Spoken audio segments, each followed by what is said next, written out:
अस्सलामुअलैकुम नाजरीन, प्रोग्राम दिन भर में खुशामदीद। मैं हूं आपकी मेज़बान माहम जाहिद। और नाजरीन, जैसा कि आप सब लोग जानते हैं, आइनी तरमीम जो है वो पास हो चुकी है। उसके बाद अब जो मामला है ज़ेर गौर है वो नए चीफ जस्टिस ऑफ पाकिस्तान का है, और जिनमें 3 नाम जो हैं वो ज़ेर गौर हैं। जस्टिस मंसूर अली शाह, जस्टिस मुनीब अख्तर और जस्टिस याहिया अफरीदी के नाम हैं जिन पर गौर किया जा रहा है। पार्लिमानी कमेटी का इजलास भी जारी था जो कि ख़त्म हो गया है और मुलतवी किया गया है 8 बजे तक, और अब इस पे गौर किया जाएगा कि कौन सा नाम जो है वो सामने आता है। और ये जो 12 रुकनी कमेटी है ये एक नाम पर गौर करेगी, उसके बाद वज़ीर आज़म को भेजा जाएगा, वज़ीर आज़म जो है सदर मुमलिकत को भेजेंगे, और इस तरह से है कि नए चीफ जस्टिस का इंतखाब हो पाएगा। ये नई तरमीम के बाद जो है ये फैसला हुआ है कि नए चीफ जस्टिस का इंतखाब इस तरह से होगा। तो सिस्टम में तब्दीली की गई है, तरीक़ाकार में तब्दीली की गई है। अब देखना यह है कि किस नाम पर गौर किया जाता है। इसी तमाम तर सूरत हाल पर बात भी करेंगे। हमारे साथ मौजूद हैं सीनियर दानियाल अजीज़ साहब। सर, बहुत शुक्रिया आपके वक्त का। कहिएगा, जैसे कि अब सिस्टम में तब्दीली की गई है, नए चीफ जस्टिस का इंतखाब 12 रुकनी कमेटी कर रही है, तो आपको क्या लगता है किसके नाम का कुर्रा निकल सकता है? मेरे ख्याल में इतनी बड़ी एक्सरसाइज करके अगर यही जो 2 जिनको पहले एक प्रैक्टिस एंड प्रोसीजर एक्ट की तरमीम के जरिए से मुनीब अख्तर साहब को निकाल दिया, और ये जो रूटीन में जो एक मामला तय था कि सबसे सीनियर ने चीफ जस्टिस बनना है, उसमें ये जो मंसूर अली शाह साहब हैं इनको इस आईनी तरमीम के जरिए से वो मतलब गैर यकीनी बना दिया। तो अब इसमें अगर वो होता है तो बड़ा अजीब व गरीब होगा, फिर तो सारी एक्सरसाइज का कोई मकसद ही नहीं रहा। तो जाहिर बात है ये फिर अफरीदी साहब की तरफ ही जाएगी सारी बात। तो सर, आप क्या समझते हैं, जैसे कि पीटीआई ने वॉकआउट कर दिया, वो इस इजलास का हिस्सा ही नहीं बनी है, तो आपको क्या लगता है अब जो नई तरमीम की गई है उसके लिहाज से इस पे क्या असरअंदाज होंगे नए चीफ जस्टिस के इंतखाब के लिए? जी, मेरे ख्याल में वाज़ेह तौर पर ये पीटीआई को इसमें शिरकत करवाना तो ऐसे ही है कि उनको कहें कि वो अपना गला आप ही अपने हाथ से ही काट दें, क्योंकि इसमें वाज़ेह तौर पर जो फैसले ऑन रिकॉर्ड हैं उसकी तो हुकूमत मुखालफत कर रही है। यानी जो रिजर्व सीट का फैसला है उसका बार बार क्लैरिफिकेशन दी है सुप्रीम कोर्ट ने। वो कोई 2, 4, 3, 5 बेंच नहीं है, वो फुल कोर्ट थी, यानी तमाम जजेस पर मुश्तमिल वो बनी थी, और उसमें 8 ने ये फैसला दिया था, और जो 2 थे इंक्लूडिंग याहिया अफरीदी साहब, उन्होंने चीफ जस्टिस साहब जो काजी फैज ईसा उनसे अग्री नहीं किया। उन्होंने सिर्फ ये कहा था कि ये रेफर कर दें आप इलेक्शन कमीशन को। तो इस सूरत में वो फिर लॉ बना पार्लियामेंट से कि जी आप ये पार्टी नहीं बदल सकते। फिर दोबारा वजाहत आई कि जी लॉ जो है वो रेट्रोस्पेक्टिवली नहीं इफेक्टिव हो सकता। सो कहने का मकसद ये है कि ये सारी चीज तो वाज़ेह तौर पर सामने आ चुकी है। अब मतलब कि पीटीआई को सीटें ना मिले, अब उसको यकीनी बनाने के लिए सब कुछ किया, तो अब जाके पीटीआई को कहें कि आप हमारे साथ बैठ जाएं, तो ये तो मेरा ख्याल है नामुमकिन सी बात है। लेकिन पीटीआई का मेरे ख्याल में ये जो उनका मौकफ है वो वहां जाके वो बयान करके तो फिर उनको आगे बढ़ना चाहिए। ये तो नहीं है कि मतलब वो इस मौके को वो गवा दें। अगर प्रोटेस्ट भी करना है तो प्रोटेस्ट के भी तरीके होते हैं, लेकिन ये मेरे ख्याल में कच्ची सी जमात है, इनको इतना नहीं पता। सही। सर, शिक में हम ये भी देख रहे हैं कि ओहदे की जो मयाद है वो 3 साल तक महदूद कर दी गई है। उसको मद्देनजर रखते हुए याहिया अफरीदी का नाम भी अब सामने है, जस्टिस मंसूर अली शाह का भी सामने है। आपको लगता है इन केस अगर कोई चीफ जस्टिस बनने से इनकार करता है तो फिर क्या सूरत हाल होगी, कमेटी कैसे फैसला करेगी? जी, ये इस बात पे इबाम है, उसमें कुछ लिखा नहीं हुआ। जाहिर बात है हुकूमत तो ये कहेगी, जैसे इन्होंने पहले ही कानून पास कर दिया कि अगर 3 जजेस में से जो प्रैक्टिस एंड प्रोसीजर एक्ट है वो कोई नहीं होता तो फिर चीफ जस्टिस उनमें से कोई सिलेक्ट कर लेगा नेक्स्ट जो सीनियर है। तो इसमें ये जाहिर बात है वो कहेंगे जी ठीक है कमेटी अब दोबारा आप नाम भेजें, दोबारा हम, क्योंकि ये 3 तो नहीं है, तो ये जो हुकूमत है वो तो यही बोलेगी। लेकिन जाहिर बात है जो जुडिशरी है और जो अपोजिशन है वो तो यही कहेगी कि देखें हम पहले ही कहते थे आपके साथ ये अच्छा हुआ है, अब आप चुने इन दोनों में से जो भी चुनना है, आपकी सारी एक्सरसाइज फेल हो गई है। तो ये इस किस्म की इम्पैस आ जाएगी, दोबारा कॉन्स्टिट्यूशनल क्राइसिस होगा। लेकिन सर, शफाफियत पे भी तो बहुत सवाल उठ रहे हैं कि अगर इस तरह से सिलेक्शन होती है, 2/3 अक्सरियत से फैसला आता है, कहीं ना कहीं अपना इंटरेस्ट भी हो जाता है, अदलिया को जो है वो अदलिया के ऊपर हमला किया जा रहा है, तो आप इस चीज को कैसे समझते हैं कि शफाफियत होगी इस अमल में? फिर वो तो बहुत बाद की बात है जी। इससे पहले आए ना आप, जो चीफ जस्टिस साहब ने कोर्ट में, मैंने अखबार में पढ़ा, ये कमेंट्स दिए थे कि जब थैले खुल जाएं तो उसके बाद ना फॉर्म 45 ना फॉर्म 47 कोई मैंने रखता है। तो सही। थैले तो 3-4 दिन फरवरी 8 तारीख के बाद तो पूरी टीमें आके वो थैले खोल के तो उनमें वो पूरे करते रहे नंबर, ताकि जो फॉर्म जी 47 में सही। रिजल्ट है वही थैले में से निकले। जी। तो इसमें जो थंब इम्प्रेशंस हैं, हम्म। जो ये सारी चीजें होती नहीं है, जब पहले ये इलेक्शन की इंक्वायरी होती रही, वो फिर कब होगी? अब सही। वाज़ेह तौर पर ये सूरत हाल जो है, देखिए इलेक्शन कमीशन के पास 60 दिन थे, वो फैसले कर देते फिर भी मामला निपट जाना था। सही। उसके बाद ट्रिब्यूनल्स के पास 120 दिन थे, उसको भी सूरत रोका हाल गया वाज़ेह तौर पर है। मुख्तलिफ बहुत शुक्रिया दानियाल अजीज साहब, दिन भर में आपका वक्त का बहुत शुक्रिया है।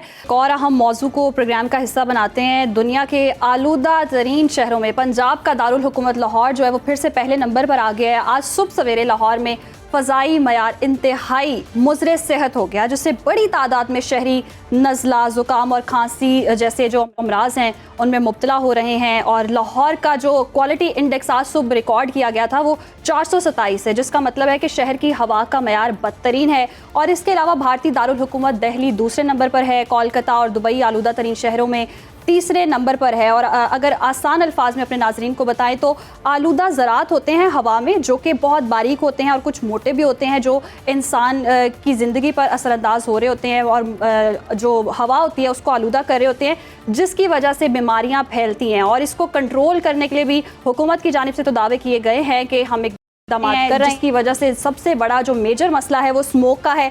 और ख़दशात ज़ाहिर किए जा रहे हैं कि स्मोक जो है वो आगे भी दिन ब दिन बढ़ेगी, ये ख़दशा ज़ाहिर किया जा रहा है। लेकिन देखना यह है कि इसको कंट्रोल करने के लिए हुकूमत क्या इक़दाम कर रही है और किस तरह से हमारी ज़िंदगी पे कैसे असरअंदाज हो रही है स्मोक। इसी पर बात करने के लिए हमारे साथ मौजूद हैं हमारे मेहमान शाहिद अब्बास साहब, चीफ मेट्रोलॉजिस्ट हैं। बहुत शुक्रिया सर आपके वक्त का। कहिएगा कि मौसमियाती आलूदगी में सबसे पहला नंबर जो है वो लाहौर का, एक बार फिर से आप क्या समझते हैं, कैसे इक़दाम उठाने की ज़रूरत है और क्या खदशात बताए जा रहे हैं कि स्मोक में मज़ीद इजाफा होगा या नहीं? देखें, लाहौर में जो पंजाब का जो नॉर्थ ईस्ट पंजाब है, इसमें पिछले तकरीबन 10 साल से जो स्मोक है उसका बतदरीज इजाफा हो रहा है। और ये जो है ये हर साल जो है तकरीबन मिड अक्टूबर से लेकर मिड दिसंबर तक का जो पीरियड होता है, इसमें ये पीरियड खास होता है जिसमें इसकी जो है एयर क्वालिटी इंडेक्स बहुत ही खराब होता है। और उसमें कुछ सालों में ऐसा हुआ है कि जिसमें से वक्फे से कोई बारिशों का सिलसिला आता रहा तो उससे ये बेहतर है, वरना तो ये होता है नॉर्मली ये होता है कि पाकिस्तान में और खासतौर पंजाब में भी तो अक्टूबर और नवंबर 2 ऐसे महीने होते हैं कि जिसमें से हवा भी नहीं चलती और बारिशें भी साल की सबसे कम तरीन किसी महीने में अगर होती तो इन्हीं में होती हैं। और बाज़ दफ़ा ऐसा होता है पूरा पूरा महीना में ना हवा चलती है ना बारिश होती। तो उसकी वजह से जो पोल्यूशन है, जो एमिशन होती है और डस्ट होती है, वो जिस इलाके में होती है उसी में ही प्रिवेल करती है। और आजकल चूंकि मानसून जब खत्म होता है ड्राइनेस बढ़ जाती है, तो जो लूज डस्ट है वो भी बारीक जो उसके ज़रात हैं वो भी हवा में मुअल्लक हो जाते हैं। और हमारा स्मोक है, दो चीज़ें मेन कंट्रीब्यूशन है, एक ट्रैफिक का धुआं है और दूसरी डस्ट है। और उसके बाद जो कंपोनेंट आते हैं उसमें से जो इंडस्ट्री का केमिकल एमिशन होती है, धुआं होता है। और चौथे नंबर पे आते हैं जो हमारे चावल की फसलों के बाकियात उनको जलाया जाता है, लेकिन उसमें से अकेला जो ट्रैफिक का है एमिशन वो 43% से ज्यादा है।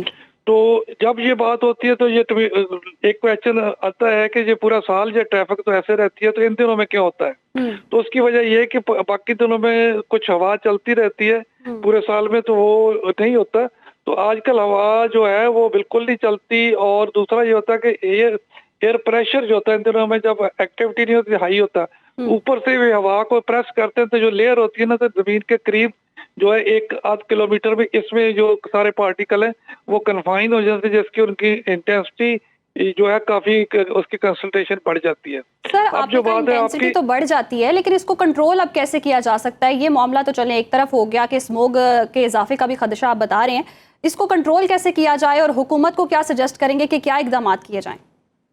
कि हुकूमत अपने लेवल तक इकदाम कर रही है। इसकी सिर्फ पूरा साल जो मीटिंग्स होती रहती है उससे इकदाम भी होते रहते हैं, लेकिन उसके साथ जो मेरे ख्याल में 2-3 ऐसी चीजें हैं कि जो ट्रैफिक को मैनेज करने का, उसमें से 3 चीजें अगर उसमें आप डेटा लें तो एक साल में मोटर बाइक और रिक्शा कितने ज्यादा और गाड़ियां लाहौर में सेल होती हैं और रजिस्टर होती है, तादाद कितनी बढ़ती है।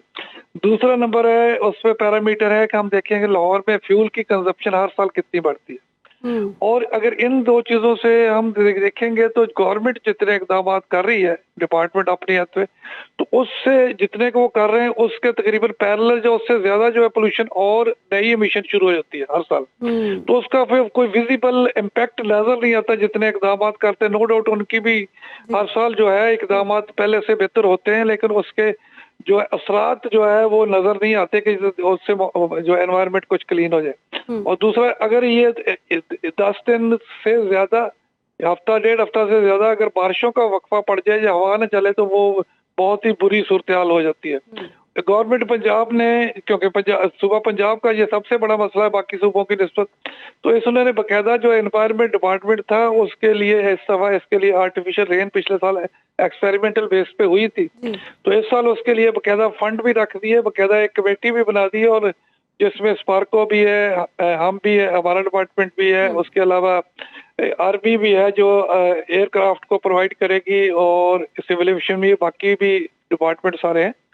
इंतजामात भी तकरीबन 2-3 मीटिंग होगी, उसमें सारी चीजें फाइनलाइज होगी, फंड भी अवेलेबल है।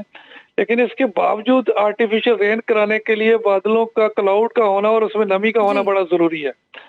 आर्टिफिशियल रेन करवाने के लिए क्लाउड का होना ज़रूरी है। बहुत शुक्रिया शाहिद अब्बास साहब के लिए। और नाजरीन, हुकूमत तो इस हवाले से इकदाम कर ही रही है। एक स्क्वाड भी तैयार किया गया, एंटी स्मोक स्क्वाड है, जो कि मुतहरिक है, और कोशिश ये की जा रही है कि फ़ज़ाई आलूदगी को कम से कम किया जाए। और चिमनियों से धुआं उठता है, किसानों पर बहुत ज़ोर दिया जा रहा है कि फ़सलों की बाक़ियात को ना जलाया जाए। तो अवाम पर भी ये अल्टीमेटली एक ज़िम्मेदारी आती है कि वो भी एयर क्वालिटी इंडेक्स जो है हमारा लाहौर का ख़राब हो रहा है, बढ़ रहा है, इसको कंट्रोल करने के लिए अपने इकदाम करें।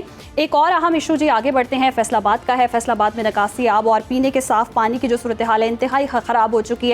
गलियों बाज़ारों में जमा जो गंदा पानी है और अहम शाहराएँ हैं उधर उबलते गटर हैं, सफाई सुथराई के इंतजामात इंतहाई नाकिस हो गए हैं। मुख्तलिफ इलाकों में नाकिस सीवरेज सिस्टम के बाद शहरी अजियत का शिकार हैं। पीने के पानी की सप्लाई लाने बहुत सीधा हो चुकी हैं। मज़ीद तफसीलात के लिए खुसूसी रिपोर्ट तैयार की गई है, वो देखिए।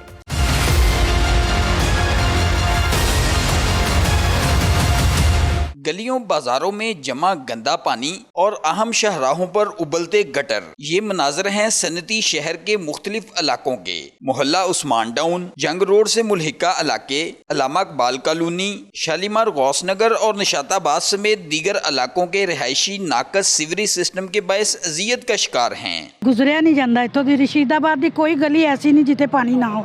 गटर इसे तरह ही उछले हुए सारे गटर जेडे, कोई गली महफूज नहीं हैगी पानी तो बगैर। वोट लैन की वारी ते आ जाते हैं तो उदा हुण घर बैठे ने कोई आंदा ही नहीं, ना साडा मसला कोई हल करदा वा। असीं इन्ने परेशान आ, गंदा गटरां दा पानी कड़ा साडे बाजार दे विच पानी, साडे घरां दे विच पानी, साडीआं मस्जिदां 'च पानी, कोई रहम करो साडे ते। कोई बिल्कुल सफाई नहीं है यहाँ पे, वासा वालों की कोई तवज्जो नहीं है, सारे रोड बंद हैं, बिल्कुल किसी साइड से रास्ता नहीं है, इंतहाई गंदगी। बड़ी मुश्किलात होती हैं जब कारोबार नहीं है तो बच्चों के लिए रोज़ी रोटी कमाने आते हैं, और यहाँ पे सीवरेज के निज़ाम ख़राब होने की वजह से कस्टमर आता ही नहीं है। दूसरी जानब वासा की सप्लाई लाइनें बोसीदा होने के बायस गंदा और बदबूदार पानी आता है।